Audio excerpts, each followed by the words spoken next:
ಹರಿಯಾಣದಲ್ಲಿ ಕಾಂಗ್ರೆಸ್ನ ಕೈ ಹಿಡಿಲಿಲ್ಲ ಗ್ಯಾರಂಟಿ. ಹರಿಯಾಣದಲ್ಲಿ 7 ಗ್ಯಾರಂಟಿಗಳನ್ನು ಕಾಂಗ್ರೆಸ್ ಘೋಷಿಸಿದೆ. ಅಧಿಕಾರ ಹಿಡಿಯುವಂತಹ ಕನಸು ಕಾಣ್ತಾ ಇದ್ದಂತಹ ಕಾಂಗ್ರೆಸ್ಗೆ ಬಿಗ್ ಶಾಕ್. ಬೆಳಗಿನ ಆರಂಭಿಕವಾದಂತಹ ನಂಬರ್ಗಳು ಬಂದಾಗ ಕಾಂಗ್ರೆಸ್ ಸಮೀಕ್ಷೆಯಂತೆ ಗೆಲುವು ತನ್ನದೇ ಅಂತ ಬೀಗ್ತಾ ಇತ್ತು. ಆದರೆ ನಂತರ ಬದಲಾದಂತಹ ಸನ್ನಿವೇಶದಲ್ಲಿ 7 ಗ್ಯಾರಂಟಿಗಳನ್ನ ಘೋಷಣೆ ಮಾಡಿದ್ರು. ಅಧಿಕಾರ ಹಿಡಿಯೋ ಕನಸು ಕಂಡಿದ್ದಷ್ಟೇ ಆಯಿತು. ಶಾಕ್ ತಟ್ಟಿದೆ ಕಾಂಗ್ರೆಸ್ಗೆ. ಈ ಬಗ್ಗೆ ಡೀಟೇಲ್ಸ್ ಕೊಡ್ತಾರೆ ನಮ್ಮ ದೆಹಲಿ ಪ್ರತಿನಿಧಿ ಡೆಲ್ಲಿ ಮಂಜು ಈಗ ಸಂಪರ್ಕದಲ್ಲಿದ್ದಾರೆ. ಮಂಜು, ಹರಿಯಾಣದಲ್ಲಿ ಕಾಂಗ್ರೆಸ್ ಸೋಲಿಗೆ ಏನೇನು ಕಾರಣ ಅನ್ನೋದನ್ನ ನೋಡ್ತಾ ಇದ್ವಿ. ಆದರೆ ಗ್ಯಾರಂಟಿ ಘೋಷಣೆ ಮಾಡಿದ್ದನ್ನು ಗಮನಿಸ್ತಾ ಹೋದಾಗ ಅದೇ ಕಾಂಗ್ರೆಸ್ಸಿಗೆ ಅಧಿಕಾರ ಹಿಡಿಯುವ ಅಸ್ತ್ರ ಆಗ್ಬಹುದು ಅಂತ ಒಂದು ಸಮೀಕ್ಷೆಗಳು ಹೇಳ್ತಾ ಇದ್ವು. ಆದರೆ ಅದು ಹಾಗಾಗ್ಲೇ ಇಲ್ಲ. ಎಲ್ಲಿಗೆ ಎಡವತ್ತು? ಗ್ಯಾರಂಟಿಗಳು ಕೈ ಹಿಡಿಲೇ ಇಲ್ವಾ ಕಾಂಗ್ರೆಸ್ಗೆ ಇಲ್ಲೂ ಕೂಡ?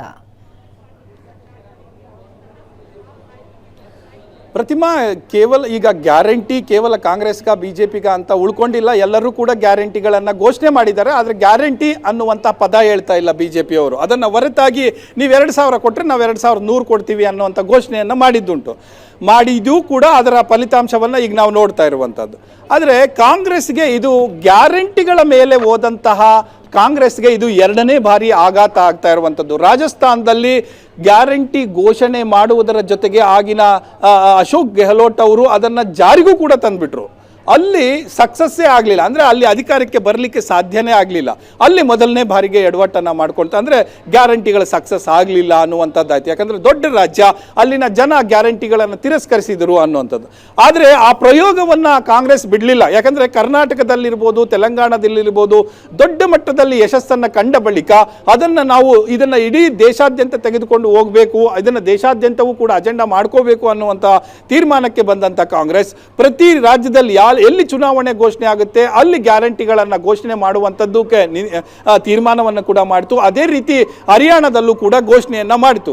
ಆದರೆ ಅಲ್ಲಿ ಗ್ಯಾರಂಟಿ ಅನ್ನುವುದರ ಜೊತೆಗೆ ಆದರೆ ಬಿಜೆಪಿ ಆಡಳಿತದ ವಿರುದ್ಧ ಇದ್ದಂಥ ವಿರೋಧಿ ಅಲೆಯನ್ನು ಎನ್ಕ್ಯಾಶ್ ಮಾಡಿಕೊಳ್ಳುವಲ್ಲಿ ಕಾಂಗ್ರೆಸ್ ಪಕ್ಷ ಎಡವಟ್ಟು ಮಾಡಿಕೊಳ್ತು ಅನ್ನುವಂಥದ್ದು ಫಲಿತಾಂಶದಿಂದ ಗೊತ್ತಾಗ್ತಾ ಇರುವಂಥದ್ದು.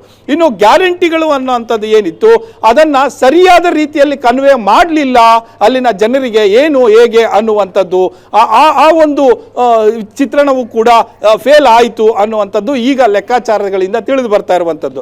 ಇನ್ನಷ್ಟರ ಮಟ್ಟಿಗೆ ಅಂದರೆ ಆರಂಭಿಕದಲ್ಲಿ ನಾವು ಕಾಂಗ್ರೆಸ್ ಹೇಗೆ ಸಂಖ್ಯೆಗಳಲ್ಲಿ ಮುನ್ನಡೆ ಕಾಣ್ತಾ ಇತ್ತು, ಅಂತಿಮವಾಗಿ ಒಂದು 11 ಗಂಟೆಗೆ ಅದರ ಇಳುಮುಖ ಜಾಸ್ತಿ ಆಯಿತು. ಆದರೆ ಎಲ್ಲ ಅಭ್ಯರ್ಥಿಗಳು ಕೂಡ ನೀವು 2,000, 1,000, 5,000 ಈ ರೀತಿಯ ಮಾರ್ಜಿನ್ಗಳಲ್ಲಿ ಇದ್ದಂಥ ಸಂದರ್ಭದಲ್ಲೂ ಕೂಡ ಕಾಂಗ್ರೆಸ್ ನಾಯಕರು ಹೇಳ್ತಾ ಇದ್ರು ಗ್ಯಾರಂಟಿಗಳನ್ನು ಏನಾದರೂ ನಮ್ಮನ್ನು ಕೈ ಹಿಡಿದಿದ್ದೆ ಆದರೆ ಈ ಮಾರ್ಜಿನ್ನಲ್ಲಿ ಇರುವಂತಹ 2,000, 1,000, 3,000 ಅಭ್ಯರ್ಥಿಗಳು ಗೆದ್ದು ಬರ್ತಾರೆ, ನಮ್ಮ ಸ್ಕೋರ್ ಜಾಸ್ತಿ ಆಗುತ್ತೆ ಅನ್ನುವಂಥ ನಿರೀಕ್ಷೆಯಲ್ಲಿ ಕೂಡ ಇದ್ರು. ಆದರೆ ಅಂತಿಮವಾಗಿ ಅವು ಕೈ ಹಿಡಿಲಿಲ್ಲ ಅನ್ನುವಂಥದ್ದು ಈಗ ನಾವು ಸ್ಕೋರನ್ನು ನೋಡಿದಾಗ ಅಥವಾ ಹ್ಯಾಟ್ರಿಕ್ ಗೆಲುವು ಬಿಜೆಪಿ ಬಾರಿಸಿದ ಮೇಲೆ ಅಥವಾ ಅವ್ರ ನಿರೀಕ್ಷೆಗೂ ಮೀರಿದ 9 ಸ್ಥಾನಗಳು ಹೆಚ್ಚಾಗಿ ಕೊಟ್ಟ ಮೇಲೆ 2ನೇ ಬಾರಿಗಿಂತ ಈ ಸಾರಿ ಬಿಜೆಪಿಗೆ 9 ಸ್ಥಾನ ಹೆಚ್ಚಾಗಿ ಬಂದಿದೆ. ಕೊಟ್ಟ ಮೇಲೆ ಈಗ ಆ ಗ್ಯಾರಂಟಿಗಳನ್ನು ಕೂಡ ಹರಿಯಾಣದ ಜನತೆ ಕೈ ಹಿಡಿದಿಲ್ಲ ಅನ್ನುವಂಥದ್ದು ಸ್ಪಷ್ಟ ಆಗುತ್ತೆ. ಪ್ರತಿಮಾ, ಮಂಜು, ನಾವು ಗಮನಿಸ್ತೀವಿ ಯಾವಾಗಲೂ 2 ಟರ್ಮ್ ಒಂದು ಪಕ್ಷ ಆಡಳಿತದಲ್ಲಿತ್ತು ಅಂತಂದ್ರೆ ಆಂಟಿ ಇನ್ಕಂಬೆನ್ಸಿ ಇದ್ದೇ ಇರುತ್ತೆ. ಅದರ ಲಾಭವನ್ನ ವಿಪಕ್ಷಗಳು ಪಡ್ಕೊಳ್ತವೆ ಬರುವಂತಹ ಚುನಾವಣೆಗಳಲ್ಲಿ. ಅದು ಪ್ಲಸ್ ಗ್ಯಾರಂಟಿಗಳು ಇವೆಲ್ಲವನ್ನ ಇಟ್ಕೊಂಡು ಕೂಡ ಕಾಂಗ್ರೆಸ್ಗೆ ಗೆಲುವನ್ನು ಸಾಧಿಸಲಿಕ್ಕೆ ಆಗಲಿಲ್ಲ. ಜೊತೆಗೆ ಬಿಜೆಪಿ ವಿರುದ್ಧದ ಮತದಾರರ ಸಿಟ್ಟೇನಿತ್ತು ಆ ಸಿಟ್ಟನ್ನು ಲಾಭ ಮಾಡ್ಕೊಳ್ಳೋದಕ್ಕಾಗಲಿಲ್ಲ. ಯಾಕಂದ್ರೆ ಗ್ರಾಮೀಣ ಭಾಗದಲ್ಲಿ ಲಾಭ ಪಡೆಯುವಂಥ ಚಾನ್ಸಸ್ ಹಾಗಿತ್ತು, ಅದು ಕೂಡ ಸಾಧ್ಯ ಆಗಲಿಲ್ವಾ? ಹೌದು, ಕಾಂಗ್ರೆಸ್ಸಿನ ಶುರುವಾಗಿದ್ದೆ ಅಂದರೆ ಹರಿಯಾಣದಲ್ಲಿ ಕಾಂಗ್ರೆಸ್ಸಿನ ಶುರು ಮಾಡಿಕೊಂಡಿದ್ದೆ ಒಂದು ನೌಜವಾನ್ ಮತ್ತು ಕಿಸಾನ್ ಹಾಗೆ ಫೈಲ್ವಾನ್ ಅನ್ನುವಂಥದ್ದು. ಈ 3 ವಿಚಾರಗಳನ್ನು ಇಟ್ಕೊಂಡು ಅದು ಚುನಾವಣೆ ಯಾತ್ರೆಯನ್ನು ಶುರು ಮಾಡಿತು. ಅಂದರೆ ಜವಾನರಿಗೆ ಉದ್ಯೋಗ ಇಲ್ಲ, ಅಂದರೆ ಯುವಕರಿಗೆ ಉದ್ಯೋಗ ಇಲ್ಲ, ನಿರುದ್ಯೋಗ ಸಮಸ್ಯೆ ಕಾಡ್ತಾ ಇದೆ ಅನ್ನುವಂಥದ್ದು ಇರ್ಬೋದು.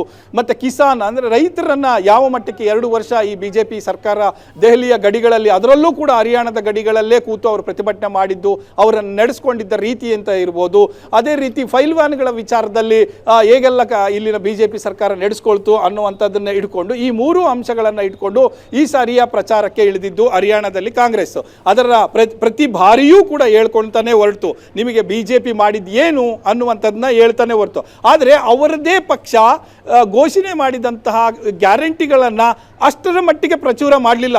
ನೀವು ಕರ್ನಾಟಕದ ಎಲೆಕ್ಷನ್ನಲ್ಲಿ ನಾವು ನೋಡಿದಾಗ ಪ್ರತಿಯೊಂದು ಕಾರ್ಯಕ್ರಮ ಘೋಷಣೆಗೂ ಕೂಡ ಇಲ್ಲ ಪ್ರಿಯಾಂಕಾ ಗಾಂಧಿ ಇರ್ತಾ ಇದ್ರು, ಇಲ್ಲ ರಾಹುಲ್ ಗಾಂಧಿನ ಕರೀತಾ ಇದ್ರು, ಜಂಟಿಯಾಗಿ ಇಬ್ಬರು ಸೈನ್ ಹಾಕಿ, ಅಂದರೆ ಸಿದ್ದರಾಮಯ್ಯ ಅವರು DK ಶಿವಕುಮಾರ್ ಅವರು ಸೈನ್ ಹಾಕಿ ಜನರಿಗೆ ನಿಮಗೆ ಕೊಡ್ತಾ ಇದ್ದೇವೆ ಅನ್ನುವಂಥದ್ದನ್ನ ಮನದಟ್ಟು ಮಾಡ್ತಾ ಇದ್ರು. ಹೋದ ಕಡೆ ಎಲ್ಲ ಭಾಷಣ ಮಾಡ್ತಾ ಇದ್ರು. ಗೃಹಲಕ್ಷ್ಮಿಗೆ ಸಂಬಂಧಪಟ್ಟಂತೆ ನಾವು ಕೊಡ್ತೇವೆ ಅಂತ ಒಂದು ಮನವರಿಕೆ ಪತ್ರವನ್ನು ಕೊಡ್ತಾ ಇದ್ರು. ಇದು ಯಾವುದೂ ಕೂಡ ಇಲ್ಲಿ ಕಾಣಿಸಲಿಲ್ಲ. ಕೇವಲ ಕಾಂಗ್ರೆಸ್ ಆಯ್ಕೆ ಸಂದರ್ಭದಲ್ಲಿ ಕೇವಲ ನಾವು ಯಾರು CM ಆಗಬೇಕು ಅನ್ನೋ ಚರ್ಚೆ ಜಾಸ್ತಿ ಶುರುವಾಯಿತೇ ಹೊರತು ಮತದಾರ ಎಲ್ಲಿದ್ದಾನೆ, ಅವನ್ನ ಎಲ್ಲಿ ಕರ್ಕೊಂಬರಬೇಕು ಮತ್ತು ಅದನ್ನು ಮತವಾಗಿ ಹೇಗೆ ಕನ್ವರ್ಟ್ ಮಾಡ್ಕೋಬೇಕು ಅನ್ನುವಂಥದ್ರಲ್ಲೇ ಕಾಂಗ್ರೆಸ್ಸಿಗರು ಎಡವಿದ್ದು ಅನ್ನುವಂಥದ್ದು. ಅದರಲ್ಲೂ ಕೂಡ ಹೆಚ್ಚು ಈ ಸಾರಿ ಆತಂಕ ಇದ್ದಿದ್ದು BJPಗೆ ಗ್ರಾಮೀಣ ಕ್ಷೇತ್ರದಲ್ಲಿ, ಗ್ರಾಮೀಣ ಪ್ರದೇಶದಲ್ಲಿ ನಮ್ಮನ್ನು ಕೈ ಹಿಡಿತಾರಾ ಅನ್ನುವಂಥದ್ದಿತ್ತು. ಆದರೆ ಯಾಕೆ ಅಂತ ಅಂದರೆ ಗ್ರಾಮೀಣ ಪ್ರದೇಶಕ್ಕಿಂತ ನಗರ ಪ್ರದೇಶದಲ್ಲೂ ಸೇಮ್ ಕರ್ನಾಟಕದಲ್ಲಿ ಆದ ರೀತಿಯಲ್ಲಿ ನಗರ ಪ್ರದೇಶದಲ್ಲಿ ವೋಟಿಂಗ್ ಕೂಡ ಪರ್ಸೆಂಟೇಜ್ ಕೂಡ ಜಾಸ್ತಿ ಆಗಿಲ್ಲ ಈ ಸಾರಿ.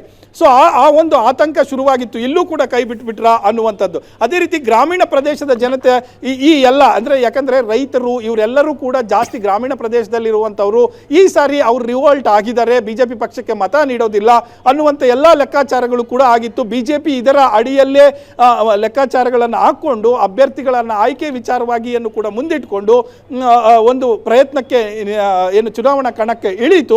ಆದರೆ ಕಾಂಗ್ರೆಸ್ ಅದನ್ನು ಸರಿಯಾಗಿ ಸದ್ಬಳಕೆ ಮಾಡಿಕೊಳ್ಳದೆ ಅದರ ಸೋಲನ್ನು ಅಪ್ಕೊಳ್ತು, BJP ಗೆಲುವನ್ನು ಅಪ್ಪಿಕೊಂಡಿದೆ.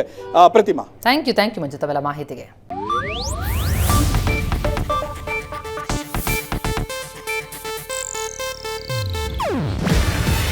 ಇದು ಏಷ್ಯಾನೆಟ್ ನ್ಯೂಸ್ ನೆಟ್ವರ್ಕ್ ಪ್ರಸ್ತುತಿ.